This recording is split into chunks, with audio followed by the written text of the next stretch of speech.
mic check, please. Hey everybody, welcome back to the Ducks Unlimited podcast. I'm your host, Chris Jennings. I'm your host, Dr. Mike Brasher. My name is John Gordon. I'll be your host. And I'm your host, Katie Burke.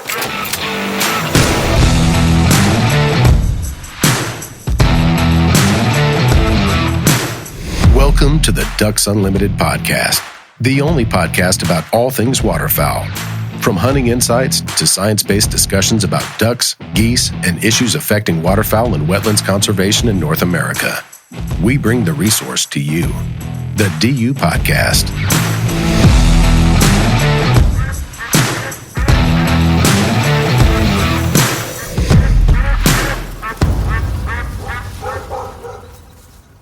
Hey everybody, I'm Katie Burke and welcome back to the Ducks Unlimited podcast. Today I have another host joining me and that is Mike Brasher. Mike, welcome to the show. Hey Katie, it's great to be here. I asked him to join me because we have a very special guest on the show today. Well, at least special to me. And that person is my dad, Dr. Ronal Roberson. Welcome to the show, Dad. Glad to be here. Glad to be asked. My dad is a senior Flyaway vice president for Ducks Unlimited Region 8. He's been a Ducks Unlimited volunteer from a very young age and is still going strong and is a senior board member. So we're going to tell the story, your story, of how from waterfowling all the way to being a senior board member. So first I'd like to know, which I don't know the whole story, but how you got into duck hunting to start. It's a long story. Like we've been talking earlier, it's almost just genetics. You know, I grew up in the Mississippi Delta. My dad farmed. And the first place that we ever hunted was on farmland that's now in the refuge system. And I can remember when I was about 7 years old, my first hunt. And we're sitting in the blind and, you know, keep your head down, be still, don't look up, there's all this stuff. And then all the guns go off, and then I get to go pick up the birds. That's kind of my duck hunting experience as a young man. But as a volunteer, it amazes me to see the people that are involved with Ducks Unlimited. And I can't really understand why they have that passion, because I don't think they grew up with their toes in the mud like I did, seeing thousands upon thousands of waterfowl, you know, and the hunting that I had was just so amazing. But, you know, from there, you know, you get my first gun was a little Browning humpback, little Belgium, and 20 gauge? 20 gauge. Yeah. And that was my first gun. And, you know, Dad used to dump us kids off basically, I learned later in life, we were out there to stir the birds up. So Wait a minute. we were out there to keep them from lighting the rice field. And so they would go to the timber where they were all having a really good hunt. So we were basically, we were just glad to be out there. And of course, we always got wet and always, you know, had misadventures, a bunch of young guys out there, 12, 13 years old. And, you know, but every time I got to go, it was just, okay, this is what it's all about. And, you know, from there, I was lucky enough to have a lot of support around me, lifelong friends of my dad that kind of, if Dad didn't go, they'd come get me. And so, you know, it was just kind of special. An old guy that blew a D2 Olt. First duck caller ever, he gave it to me. First one I ever blew, learned how to blow it. But the bad thing about blowing those old Cajun cane calls by Fox and those old D2s, you have a lot of wind. And you don't transition into the new calls very well. So I still blow a D2 Olt. And a few years ago, the kids found them online somewhere, and they bought me 5 or 6 of them. And, you know, it's like, don't touch my duck calls. That's because they don't make them anymore. But, and, you know, from there, it's just, it's been I can remember calling in the thrill of calling in your first Drake Mallard is, you just can't imagine, you know. First time that you're with a bunch of adults, and you get to call and they don't tell you to shut up, or they don't. We have an old expression that when somebody is blowing a duck call, we say, "Let me see a call." let me tune it a little bit. And that's when you take it apart and you throw the reeds out. And so I knew when they finally let me call, I have matured as a duck hunter. I actually get to blow a call with these men that have hunted their entire life, probably 40 or 50 years, and they don't tell me to shut up, or they don't try to tune my call. And, it transitioned from there into college. Had long Christmas breaks, we'll hunt every day. I'd use half of my college money just on shotgun shells so I could. And the other half on beer?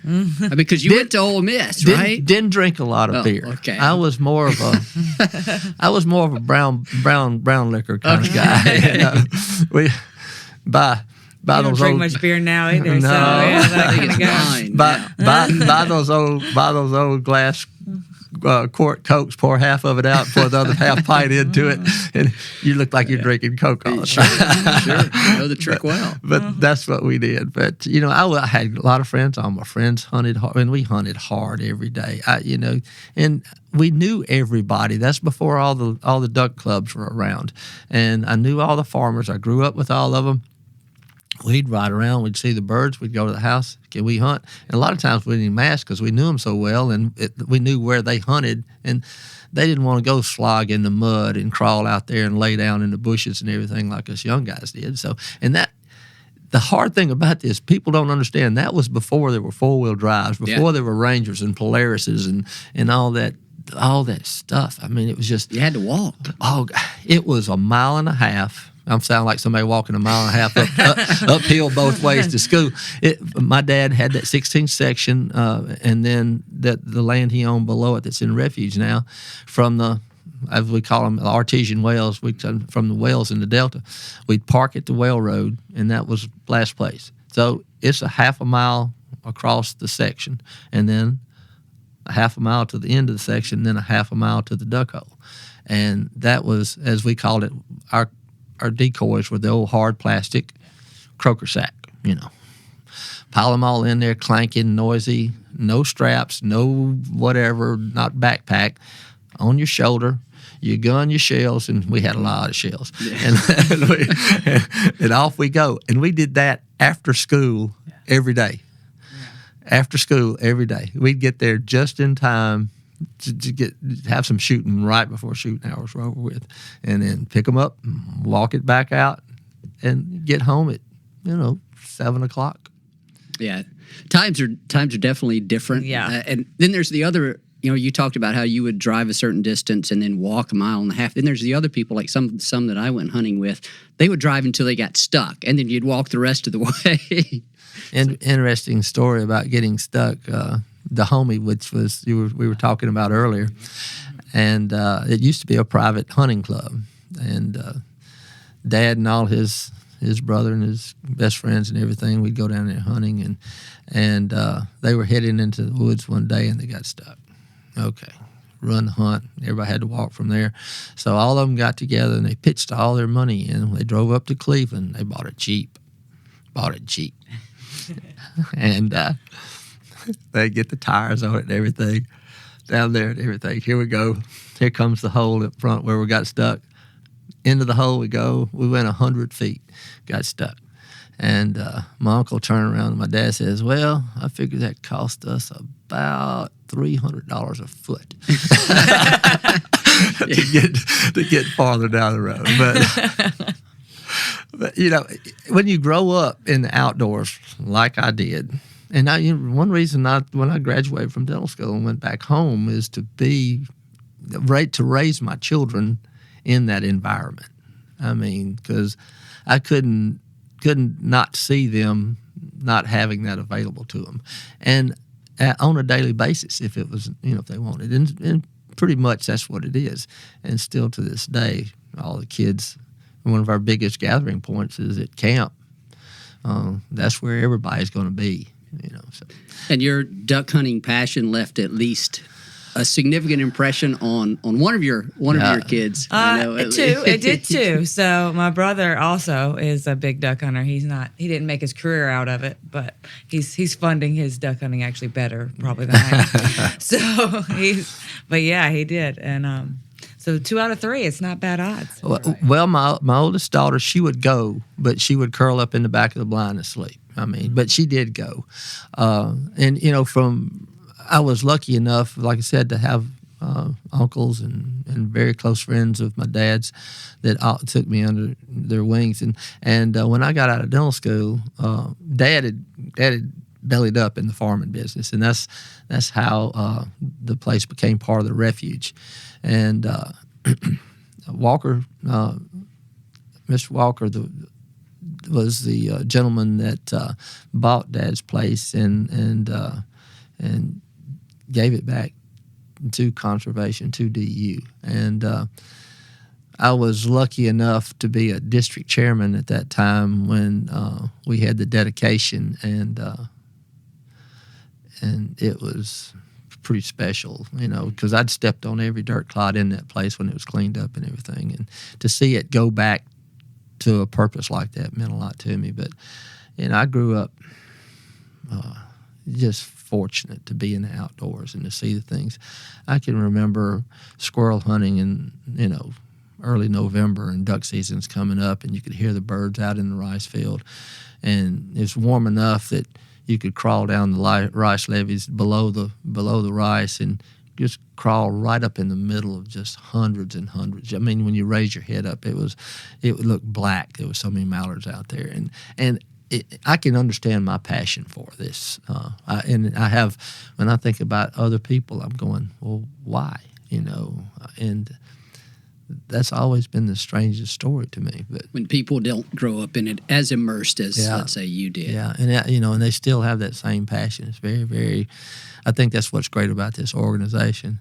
But my DU history started when we didn't have a chapter in my little hometown of Charleston at that time, and we had a very, very famous or infamous, whatever, Billy Joe Cross. Billy Joe Cross. Loved that man. He had been director of Game and Fish, and then he was basically our first DeFever. DeFever is director of fundraising. Yeah. Well, excuse me. These acronyms are kind of. There are a few. But and he was just a lot of fun to be around. But my uncle would let me get his door prices and sell his tickets, and he'd take me to the banquet. So I never bought a ticket. I just, you know, I was basically, okay, go do this and we'll go to the banquet. My first ticket I ever bought was in 1977. I was a freshman in dental school, and we went to the Jackson Country Club.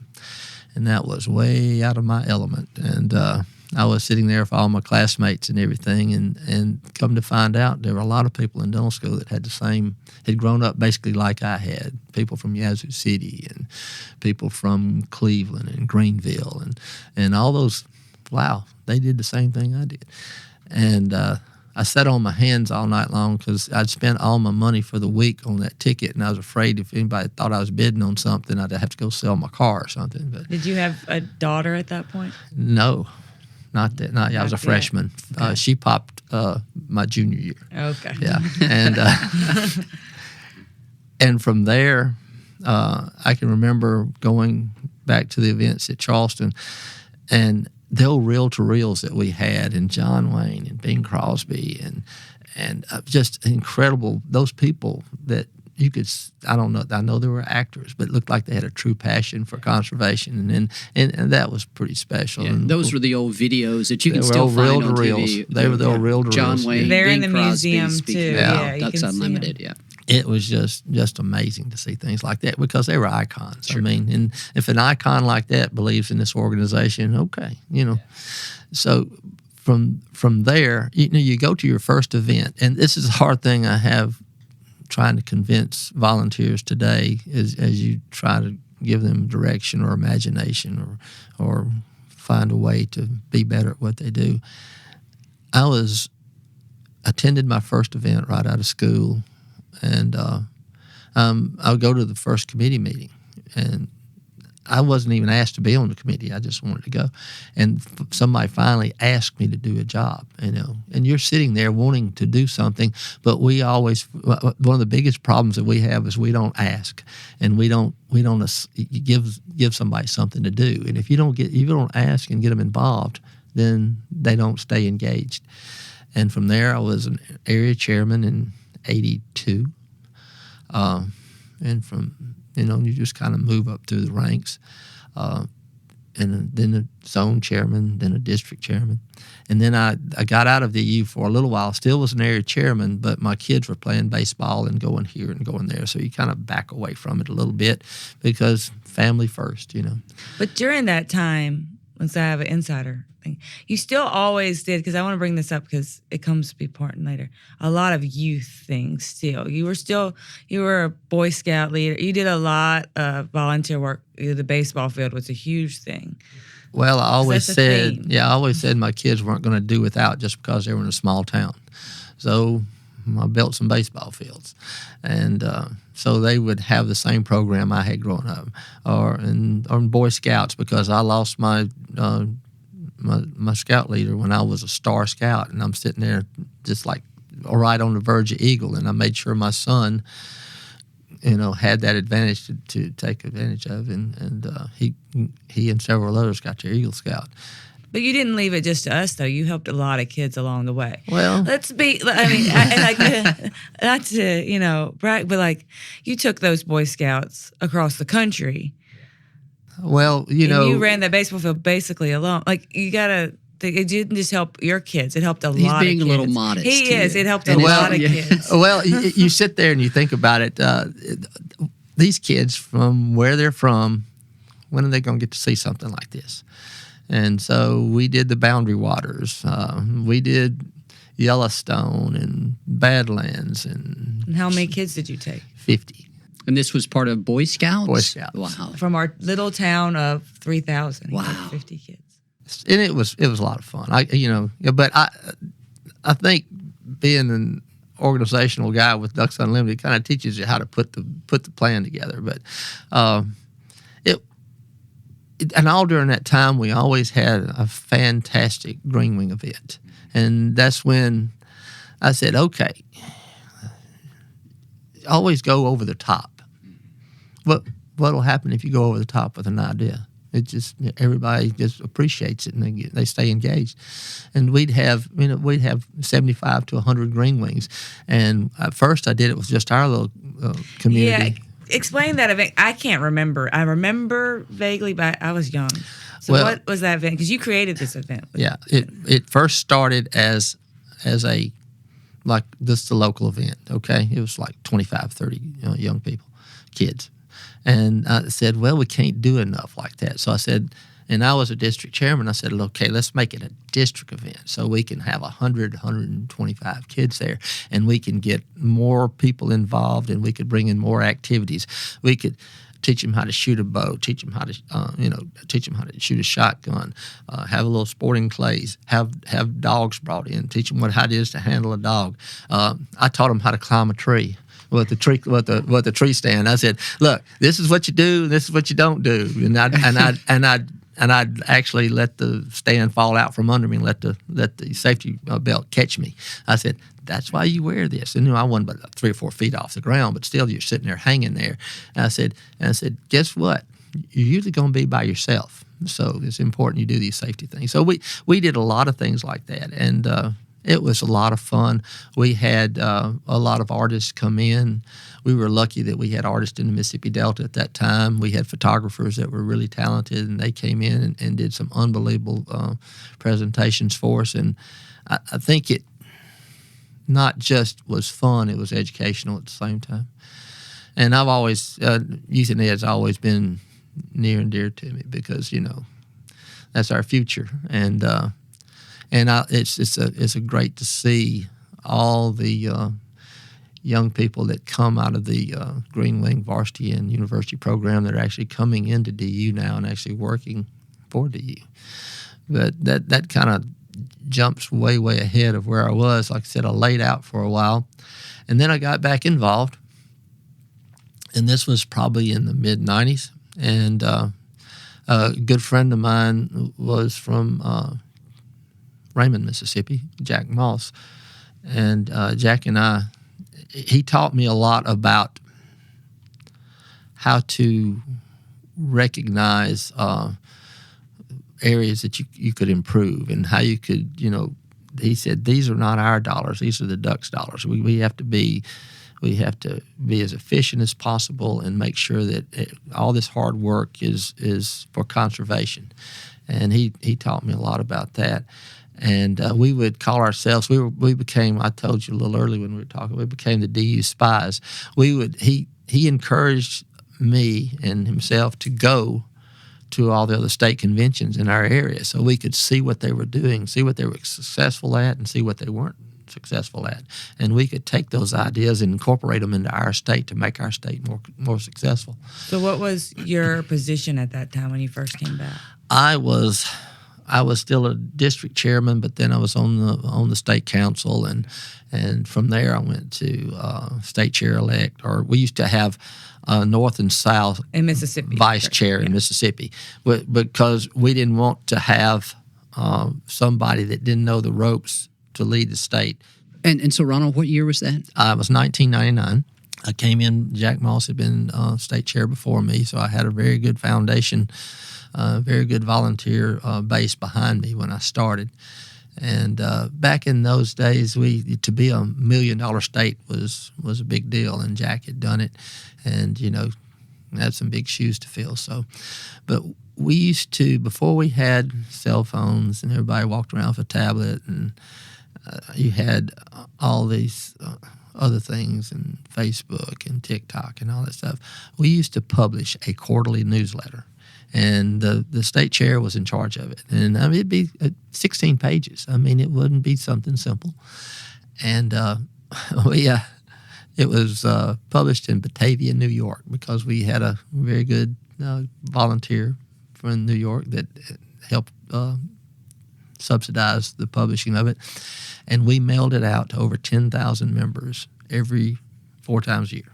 From a guy that can't put 2 sentences together on paper and be grammatically correct. That was I definitely wasn't the editor, but we got it done, and it was a good learning experience. The best thing about it is you got to know the volunteers in the state. You got to see a lot of their personal lives, because a lot of personal things come forward when you do things like that. And so you really got to know who was out there, who could follow you, who could fill your shoes, how to have a better state organization. So that really helped a lot.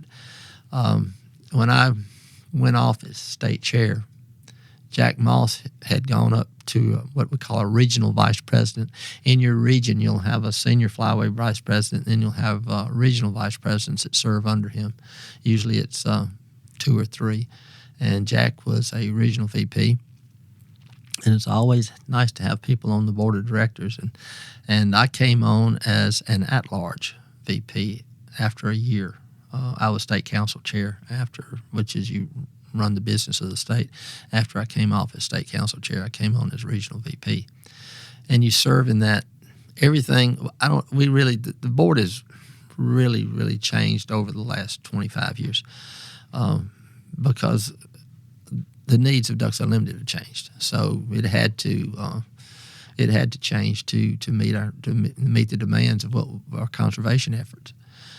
And when you start doing these things, you get responsibilities. Like when you're a regional VP, you usually have 5, 6, maybe 7. Some people have 8 or 9 states in their region, and you're assigned certain states, and so you're there. You're there to help lead and help direct and to assist these state chairmen to lead their states. And so you move into that area right there. And you get to go to state conventions, which we'd already done. So we were lucky enough that we had developed those relationships before we became a regional VP. And you get to know a lot of great volunteers, a lot of past great volunteers. John Tomke, one of our past presidents, a fantastic person, great individual. He had a saying that's, I guess it'll never die in Ducks Unlimited. You come for the cause, but you stay for the people, which is so true.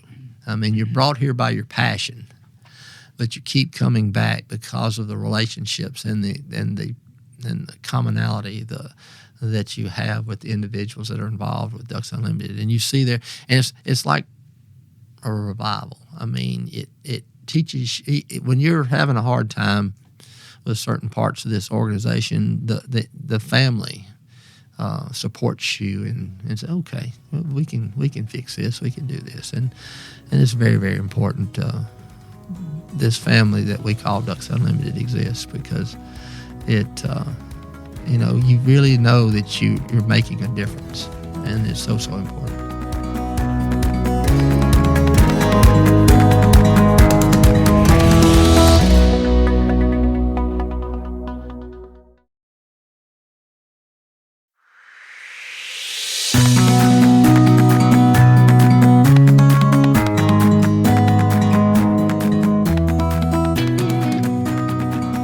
So, Ronald, there's a lot that we could unpack there that you talked about, and as Katie introduced at the start of this, part of this is to hear the story about how a person goes from falling in love with waterfowl and waterfowl conservation to becoming a volunteer at a pretty high level. And so you mentioned the board, you mentioned the senior vice presidents, regional vice presidents, and there's all these other names that we've kind of thrown out.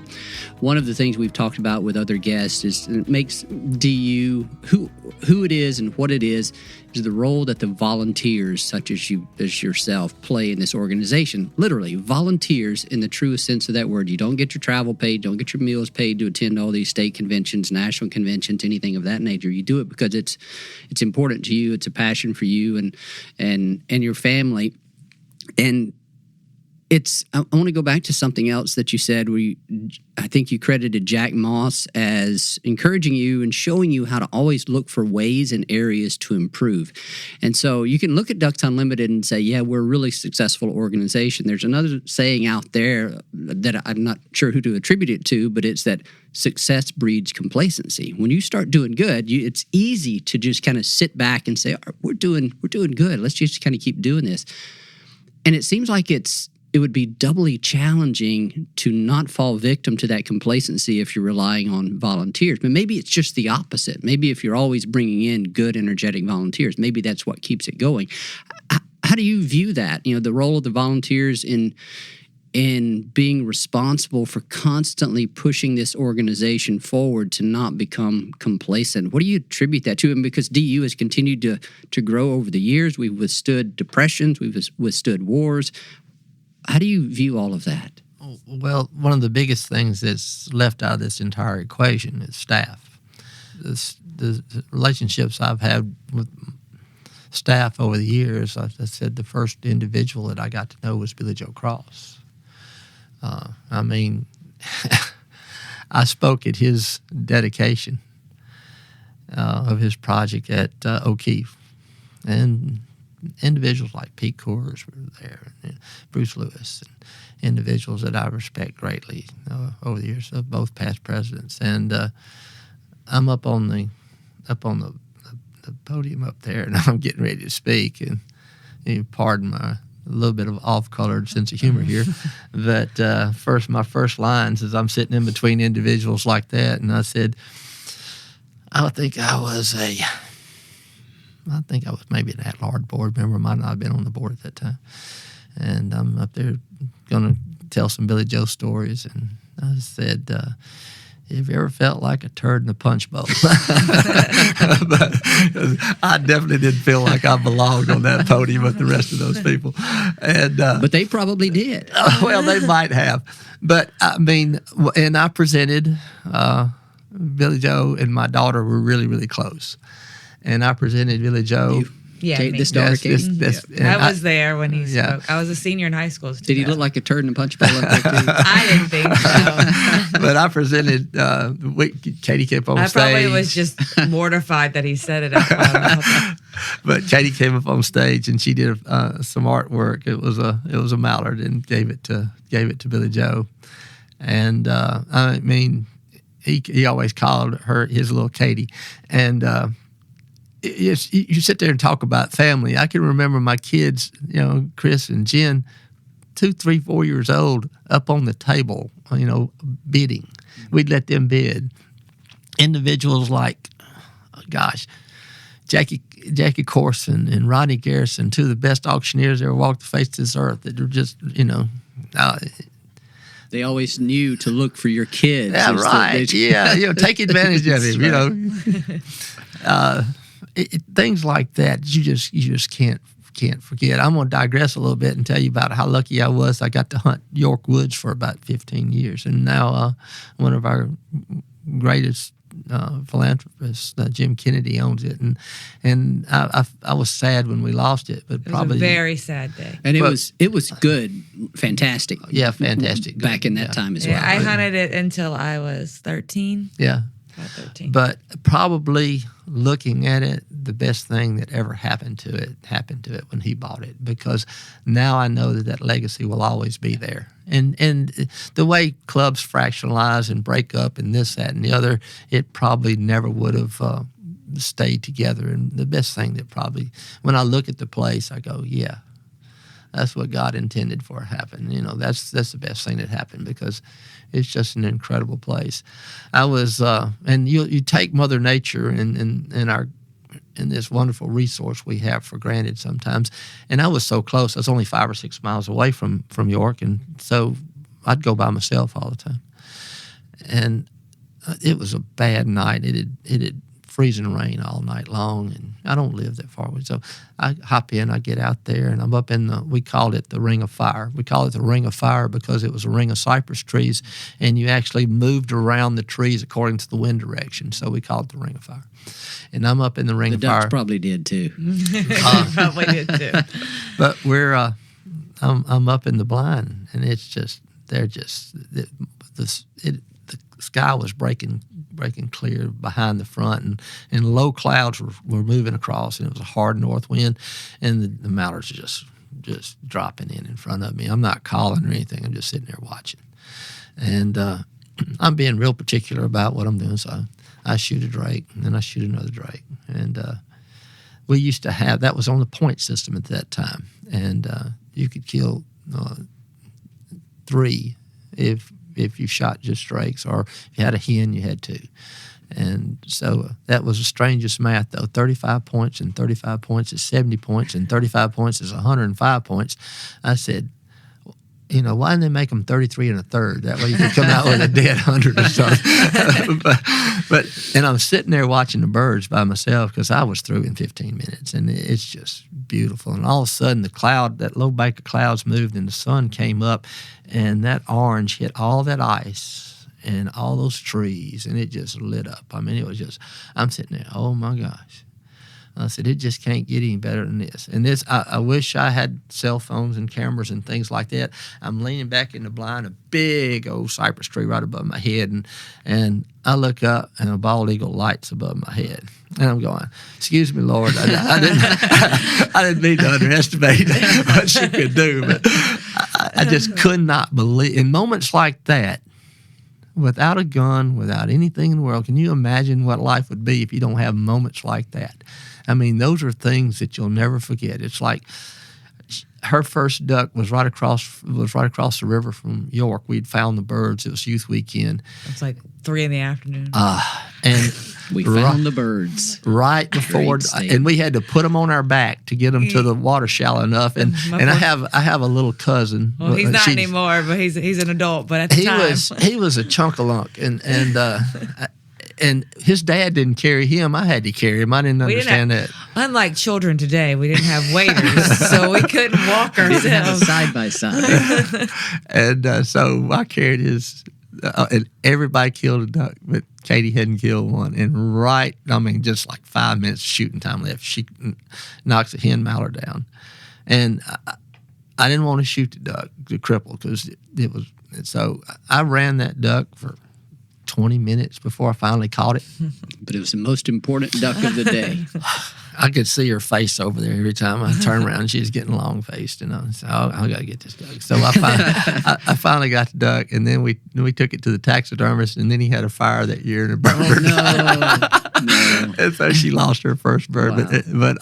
But I had a grandson kill his first duck this year. I mean, things like that. And I had just a lot of fun. Yeah. Well, before we lose that moment, I just want to say, to you and everybody else like you that's listening to this, I mean, thank you for doing that, for putting Katie on your back. And to my dad as well, lost him a few years ago, but it's that type of investment from a parent, a father, a mother, to take their kids out and invest that time in this resource. And so thank you for that. We got a good one out of it. I think of the Ring of Fire, like those moments. That has a lot of moments. Remember we had that youth hunt. It was probably like 10 of us out there. And it was one of the rare, I do it a few times now, but it was the weekend before duck season, which was always great because there were so many ducks because no one had been shooting them. And then you bring a bunch of kids who can't shoot and you sit them out there. But we're all in that ring of fire. We're all lined around and it's dark and we don't know what we're doing. And I mean, it's like a tornado around that thing. And it's shooting time and Dad's like, shoot. And no one shoots. We just sit there because we're just like in shock about what we're seeing. And those are one of those moments that you just remember forever. And then finally we shoot. It took a long time. But I mean, things like I mean, those are things that when you raise your children and everything, that's what makes it. You things like that you'll never forget. But back to being a volunteer and staff, I had Billy Joe, and then I had Curtis Hopkins, who was director of the SRO. He's retired from SRO and DU now, and he was. Yeah, Southern Regional Office, excuse me. And he was my RD, my first RD, a regional director, and he was from Grenada, Mississippi. And my office was right next to his father's, one of his stores that he owned. And I became area chairman, and I don't even go ask for anything. And Dr. Hopkins' father walks into my office with a door prize. He said, "Here, I know you're going to ask for one." So he brought it to me. And individuals like that. So from the staff, he knew his son was an RD, and he knew that I was going to area chairman, so he was there to help his son help support me. But we developed relationships with staff, and you can't just call staff because almost all of them volunteer. I mean, they all have the same passion that we have, and they all work for the same goal. And it is truly Team DU. And we know things. Our relationship with the staff, it goes way beyond working relationships, or she's my support for this or that, or he does this for me. It's way beyond that. I mean, it's family. I mean, we're seamless. The staff and the volunteers are totally seamless. You can't look in a room unless you have a badge on or a name tag on and know who's a volunteer and who's staff. You really, really can't. And to see the passion and the energy that our staff have for what we do encourages us to be the volunteers that we are, because we know somebody always has our back. Somebody is always there for us. But as you move up, one of the greatest jobs I've ever had in DU is advisory senior for youth and education. I mean, that was my passion. One thing I want you to talk about right before you get into that is the camps you did. Oh. and what was your role in DU during that time, and what was your motivation for creating those, and what are they?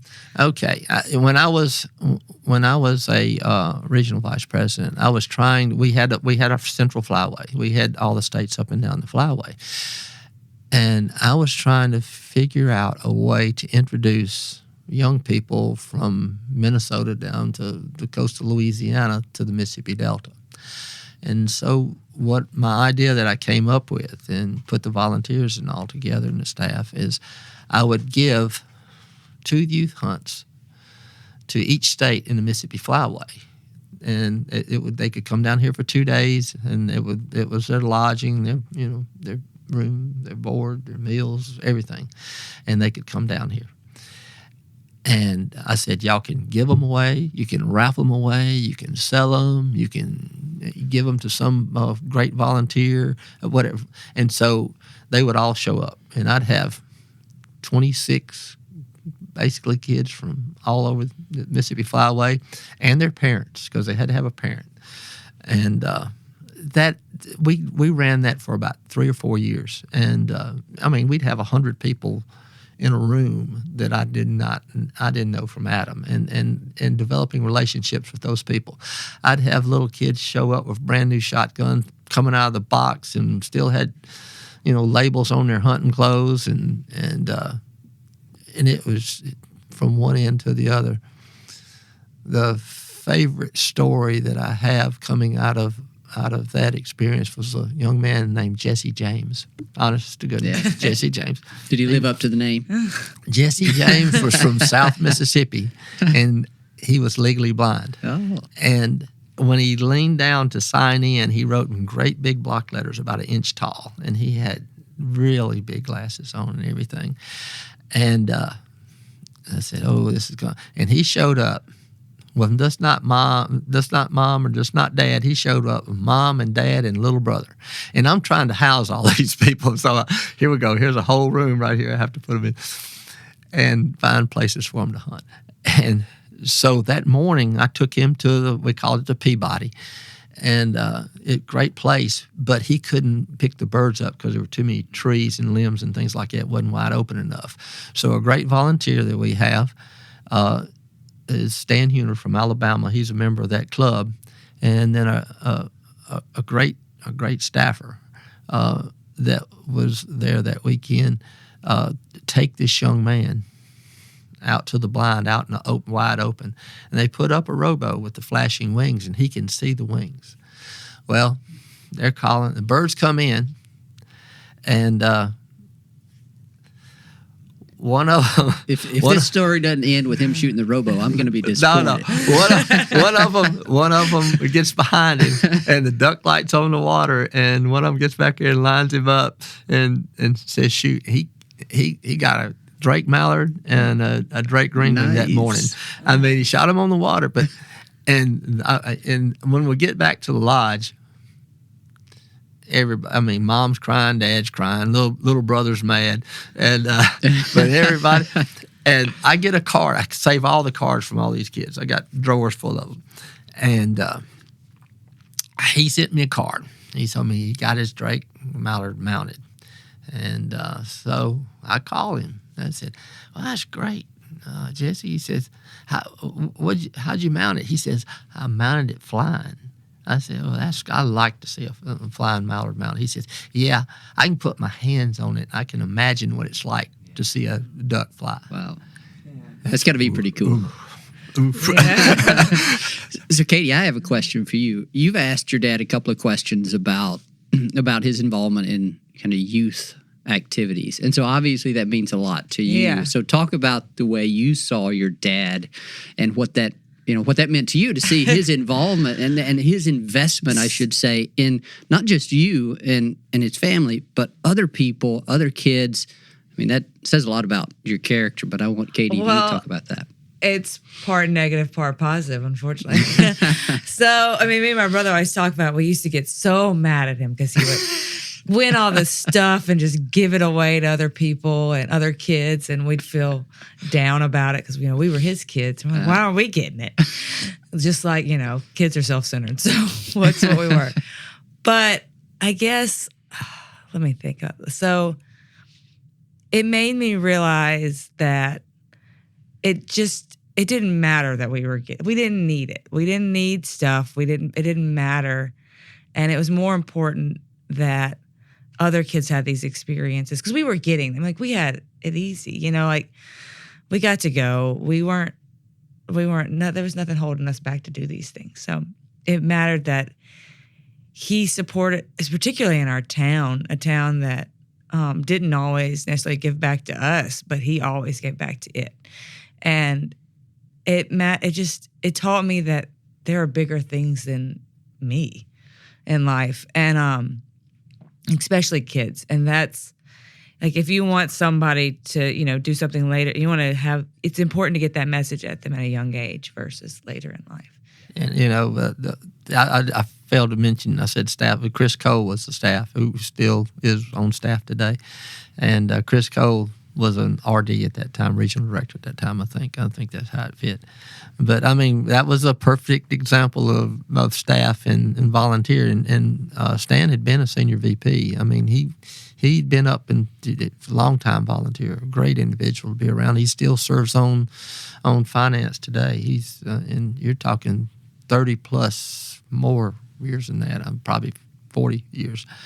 But that hunt went on for quite a while. I could tell stories about that if I had a glass of wine for a couple of weeks. That's another one. Another episode. But it got to where legally that we couldn't have it because we had to have background checks on all the individuals. Where you're sitting there trying to hunt, that many young people, and you're going to go where the birds are, and then all of a sudden you have to have a background check so you can go do it. I mean, so I got with the Mississippi Game and Fish, and they took the program over, and it still runs today. So that program's been running for 20 years, and I hosted the first couple of hunts at my camp, and just a fantastic time. You can't the Mississippi Department of Game and Fish, unbelievable individuals that work for them, and Houston Havens is especially.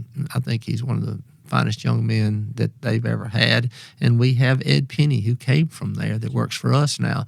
Ed was one of the first volunteers I worked with a lot from the department. I'd be remiss if I didn't point out that both of those guys are Mississippi State grads. Oh well, wrong audience, Mike. It's hard for us. It's hard for us to teach anybody about waterfowl since we don't have a program. But if we had one. I'm sure it would But be. we mean Ole Miss. But I mean, those individuals are just that the first dedication of a legacy green wing project that we ever had was held over near Starkville, and Ed was in the department, was the waterfowl biologist maybe at that time, and I can remember the cairn and everything, and when we did the dedication over there, Trim Kane. Mm-hmm. Yeah. And that was the first waterfowl project that we ever did, and my children's name are on that project. So that was done, and what the department has done with that hunt. I have a UPS driver. They become friends, they come by all the time. He had a young man that I took duck hunting last year. He was 14, 15 years old. And he was a good shot. Yeah, he was. Oh, yeah, and I'm he surprised. was, and he eats it up, And I said, I know some people. I think maybe we could get you into this camp this year. And he sent me a photograph and a letter and everything about it, and it was really cool to see a young kid like that wasn't expecting anything out of anything. He just loved the outdoors, and he got to go, and his dad, every time I see him, he told me, he sent me a picture of his son at his birthday. He got him a brand new, I think it's a Super X3 at Winchester. He says, 'cause I said, you know why he's shooting that Super X, don't you? He says, because you shoot a Super X. So it's things like that. You left an impression. You left an impression on that individual and many others, I'm certain.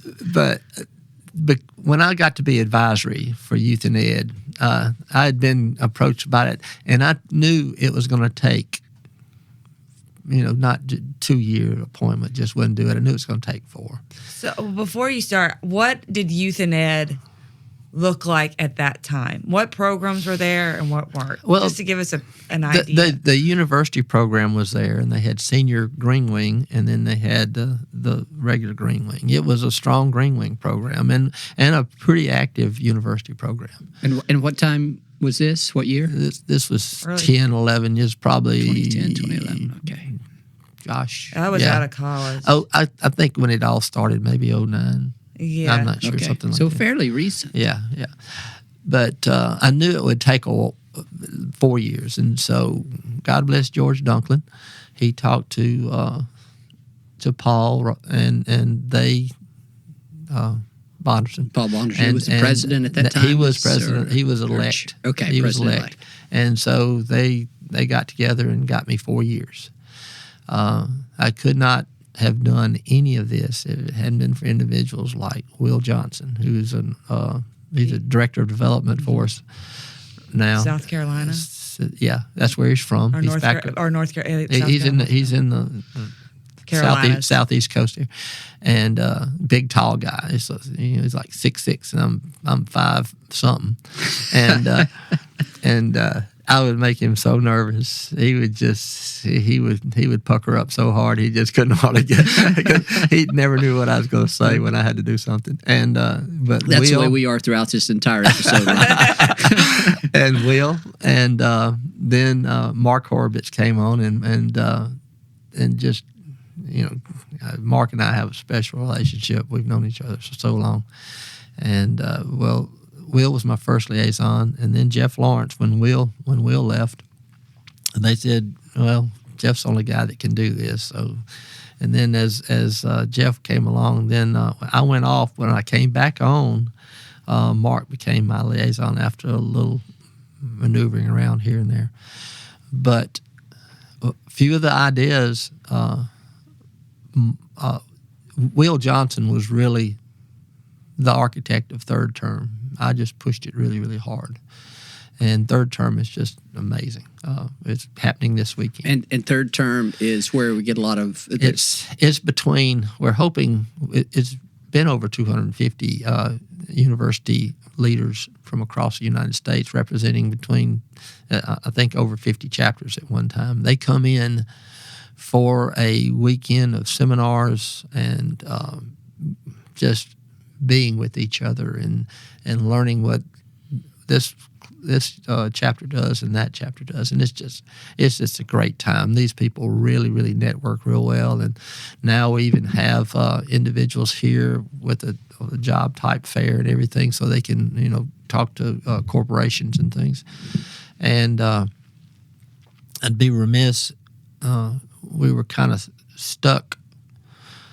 Not being able to grow until a corporation like Exalta came on and supported us, and it just allowed us to grow above 200.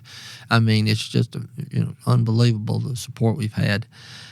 And the university program is just where it's our training ground. It's our future. It's everybody comes through it, and we got that off the ground and got that going, and then. I didn't like the name Senior Green Wing.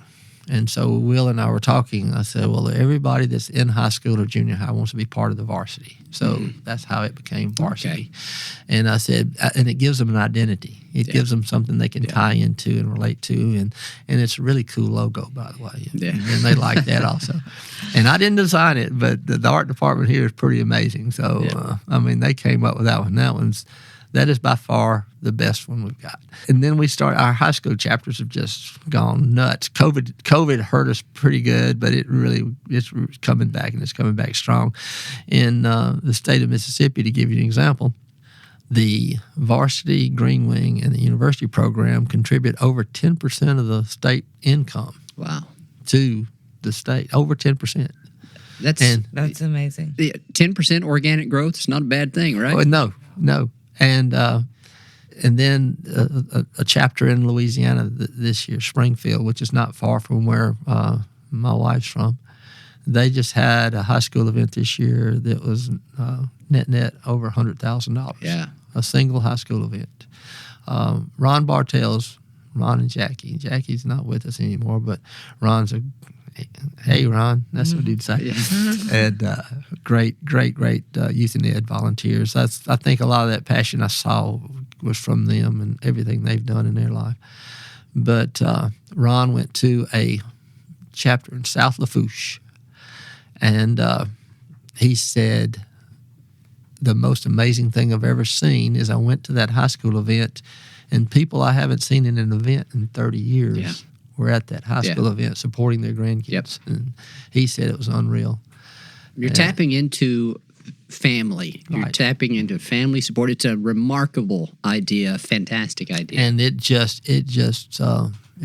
really, really grown. The first state convention I went to when I became Y&E senior was went to the Carolinas. I went to North Carolina. That's where the varsity program started. Unbelievable varsity programs over there.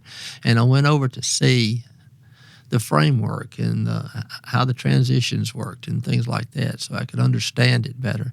And that was just a special thing to be part of. And from there, I said, okay, everybody thinks we're always just taking. And some of the schools resent part of that because they have to raise funds all the time also. So we came up with the scholarship program. And the scholarship program, it's 61 scholarships, $5,500 scholarships, 10 $1,000 scholarship, and one $10,000. And I can't say enough about people like Luke LeBorg. I mean, he. If it hadn't been for him and Peggy and Michelle Good and just Peggy Sunstrom, and it wouldn't go. These were all educators. They understood how to do this, and we all had volunteers. All volunteers. They understood, and they worked their tails off to get all these applications and to go over them and to grade them and because these people are winners out of a large pool. And the coolest thing you can ever do in DU is call a young person and tell them they've won a scholarship. But and now, and it's almost fully endowed. You're talking about $2.25 million in 5-6 years that we've raised. When did the scholarship program start? It's less than... It's kind of fuzzy, 5 or 6 years ago. It's just like 5 or 6 years, right? Yeah, I mean, and thanks to our directors of development and people like Chad, Manlou, he's a manager, managing director of development, and all of our DODs. Rich, director. I mean, all of them are just fantastic. They've supported a lot, and you don't get things done like this without the support of the staff and all the volunteers, and that's turned out really, really well. And then from there, great volunteer came to us with the idea of the educational part of it. And ICEV is a program where you can earn credit by taking these courses. And Tom Mormon, on his own, had nothing. He developed this educational program, and Tom is just he's been on here a few times. He's just I don't want to call a guy brilliant, because one thing he's a fantastic PhD, but don't put a shotgun in his hand. I'll make sure he hears that. Yeah, make sure he hears that. And so the ICVE, I mean, it's a wildlife certification course. Right. That's what it is, right? Right. And just wildlife module within there. And it takes a complete volunteer staff effort, because these things have to be accredited by the state before the teachers can bring it into their classroom.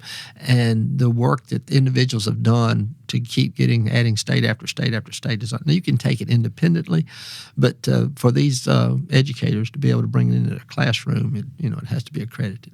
And I'm out of that loop a little bit now, so I really don't know, but it's really moving forward, and that's done well.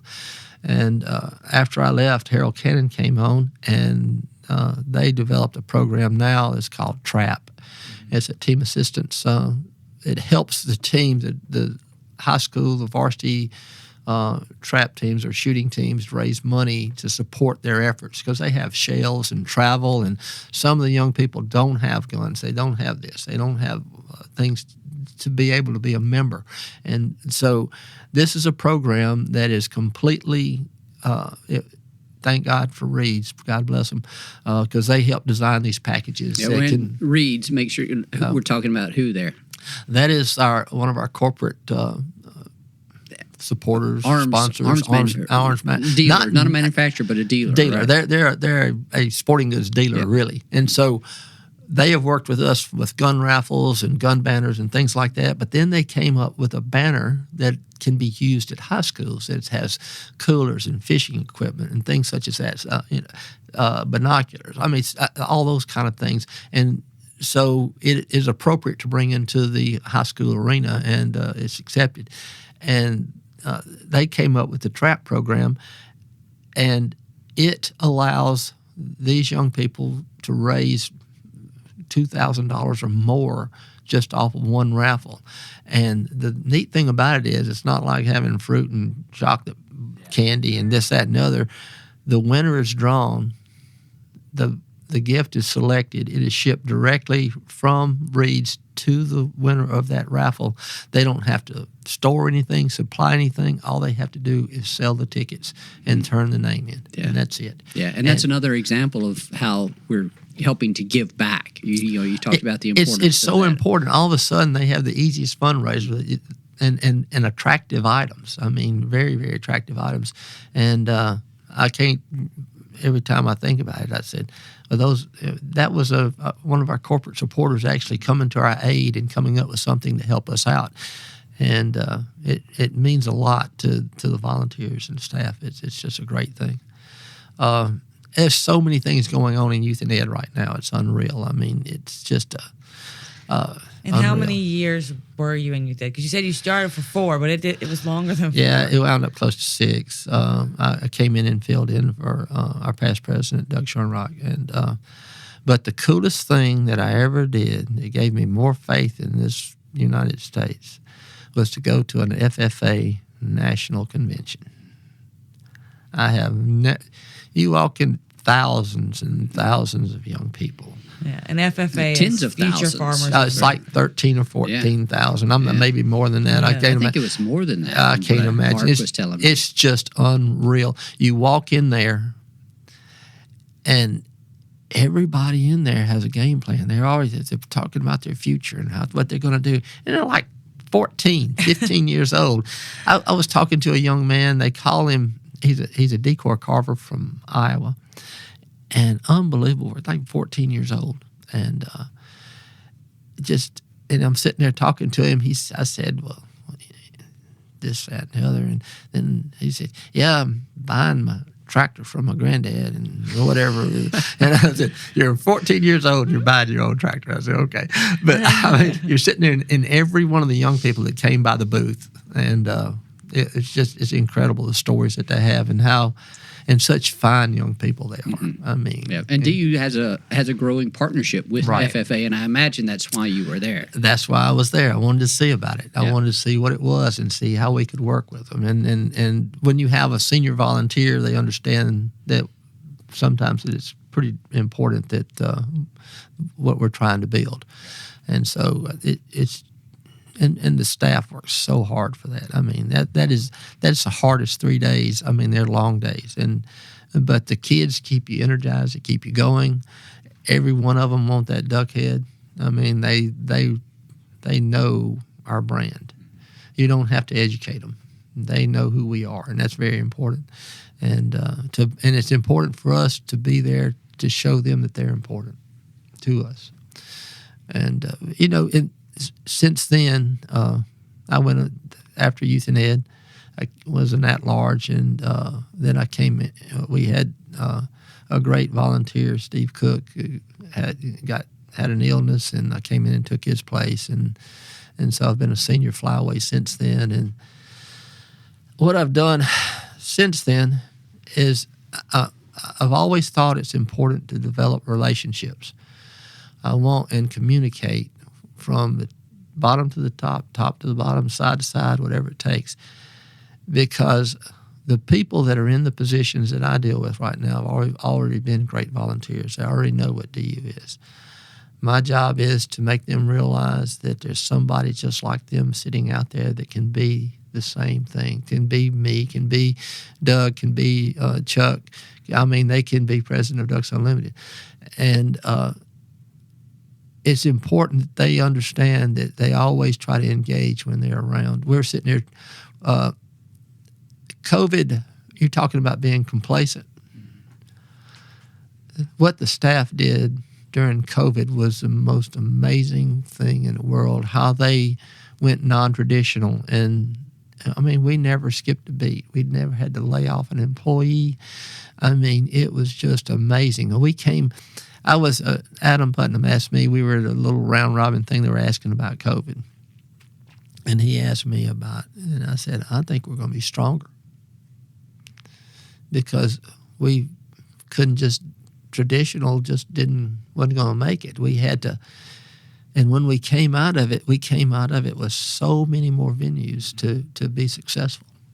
And, I mean, we came out of it hiring positions in development, in non-traditional fundraising. I mean, some of the programs that were developed during COVID were just our ability to do online auctions and online events and I'm not talking little bitty events. I'm talking about strong fundraising events. And the biggest problem that we've had is we lost our contact with our volunteers because we couldn't meet, we couldn't recruit, things like that. And so the biggest thing that we've got right now is Lloyd Good, past senior flyaway from the East Coast. Well, he's from North Carolina. And Michelle was on the Education Scholarship Committee. He just had a dedication. I was at another event, and I couldn't go to it. I was upset because Lloyd is a classic Ducks Unlimited volunteer, and he went up through senior, and he's still involved in Emeritus. And Emeritus board is people have come off the board. We call it the old folks' home for the board of directors. And you're not there yet. I've been on it. I was on it for 6 months. You said enough of this. No, I got reappointed. But, somebody gets sick, they plug me in. So, Lloyd's Julian Otley. We were on a conference. We were on a Zoom call Tuesday night. And our big deal is recruit volunteers right now because we've got to rebuild our volunteers because without volunteers, we're not who we are.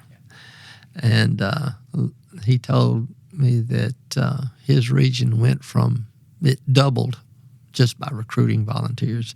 And I can't say it the way Lloyd said it, but what's your game plan? And I said, like 3 points. He said, recruit.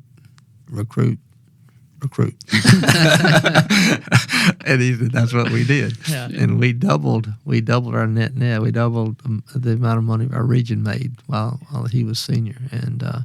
And so we were on a call the other night, and after I came off the call, we've been emailing back and forth with all the state and everything. I'm going to have these little buttons made up that has just recruit on it and give it to all our district chairmen and all our state council people, because I said, you wear that to every event you go to. I said, you don't have to say a thing. Somebody's going to ask you what that means. And maybe it'll start conversations because there's always that person out there that hadn't been asked. Yeah. Always. So, Katie, I have just one final question here, and I don't know, I'll let you kind of close it out however you want to. And volunteers, that's why you're here, Ronal. You're a volunteer. You're representative of thousands of other volunteers at all different levels, tens of thousands of other volunteers across this country, across this organization, past, present, and future. And, you also mentioned, it's interesting that whenever we're talking to volunteers, we say thank you for doing what you do for the organization. Without you, we wouldn't be able to have a career for this great organization, contribute to such a great cause. Invariably, the volunteer will then turn right back around and give the staff the credit for equal credit for what the organization does. And I think that's one of the beauties of the organization is the relationship between the staff and the volunteers. Many staff are volunteers or else got their start as volunteers. I fall into a couple of those categories. So you've been involved with DU for decades. What advice would you give if somebody's listening to this and they're thinking about volunteering? What advice would you give them? The best place to start is probably going to be at a chapter level. How do they get involved? What do you tell people? Because I know you've had tons of opportunities to tell people this exact advice, what it is. The main thing is to make it easy upon yourself. And realize that there's so many different things that you can do as a volunteer. Don't think that you have to sell tickets or you have to solicit corporate tables or things such as that. There's things such as just, there's a lot of background that has to be done as far as looking through old membership lists, recontacting other volunteers. That you can do anything. We have so many different things that you can do, and you have a talent that can be utilized. And don't think it's not. Your area chairman doesn't see that. Find you one that does, because we've got a lot of chapters out there. And always find yourself a place that you fit and that you're comfortable at, because not everybody wants to be the area chairman or the zone or district chairman or state chairman or board member. They just want to give back because of everything that we've been given in this fantastic country we have. And realize that what you're doing is it's precious. This resource that you're helping generate for us, we take it very, very seriously. Nothing's going to be wasted. so your time won't be wasted. So feel like when you volunteer that this investment that you're doing is got an unbelievable return. It's not just wasted time. And realize that you can volunteer at any level that you'd like to. You don't have to be all in like an idiot like I was. You don't have to do that. You can help in so many ways. And the friends and the relationships that you'll develop with like-minded individuals will stay with you the rest of your life. Yeah. Whenever I was volunteering with the Lafayette chapter, I fell into I didn't grow up in Lafayette, and so I didn't feel as comfortable going out to do the fundraising, to ask for the donations for items for the banquet or the auction. And so what I would do, and eventually I got to the point where I had a few connections with a few businesses, and I would ask for some donations and was successful in that regard. But when I first started out, I wasn't comfortable with that. So what I would do is I would be one that would volunteer to set up at the banquet or to take down at the banquet. Manual labor is what I felt comfortable doing in those early days. That freed up the other people to go and specialize in the things that they were good at. And so that's finding something that you're comfortable with to start out with. I mean, that's great advice, and I didn't realize that's what I was doing, but it is, and that's a great point. As a senior volunteer, I've always said never feel that any job that's being done out there is beneath you. It's like, I'll go help set up. I'll go help do this. I'll sit in the merchandise room with the RDs and get to know them and work with them. And it's just important that, I mean, it doesn't matter what role that you've had or where you are on the volunteer ranks.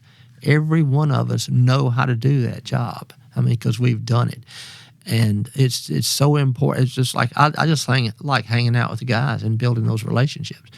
And we've got some of the staff, that I mean, it's like in each region you have who I call the staff person that you can't do without, and Amy is the staff person. I think Region 4 you can't do without because she takes care of all the area chairmen and all their needs and everything. Amy Garahan? Yeah. Okay. And so, give her credit.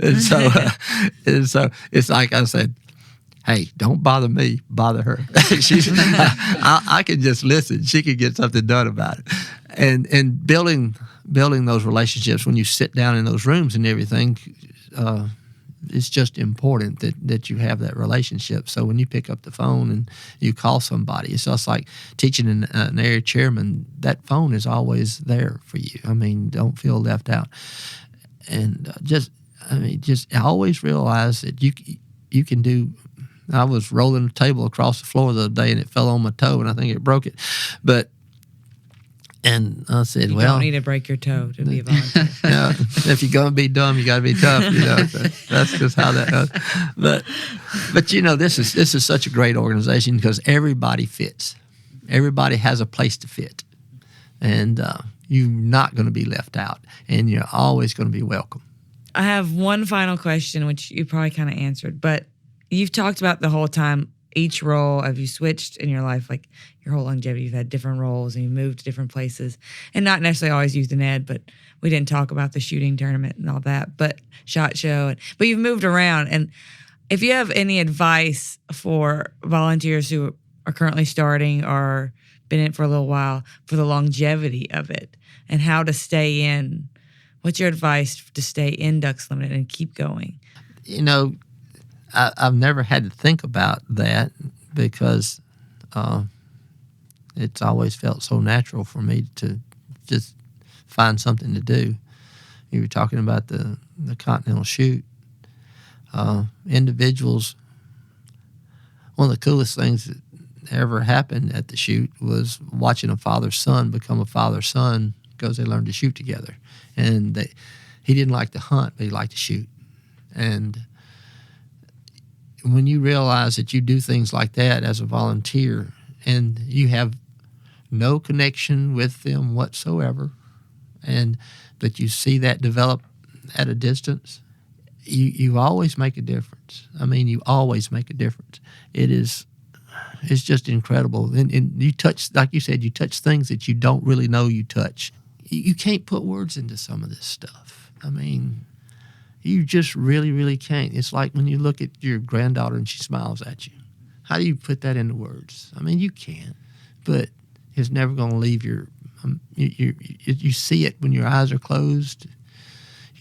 It's like everybody asks me about, you don't take pictures. I said, I can close my eyes and I can see every moment in my life that I've ever imagined much more vivid than any photograph because my mind's thinking about it at the same time. I hate to say that about photographs because a lot of people make their living doing that. But it's just part of being a human, to care.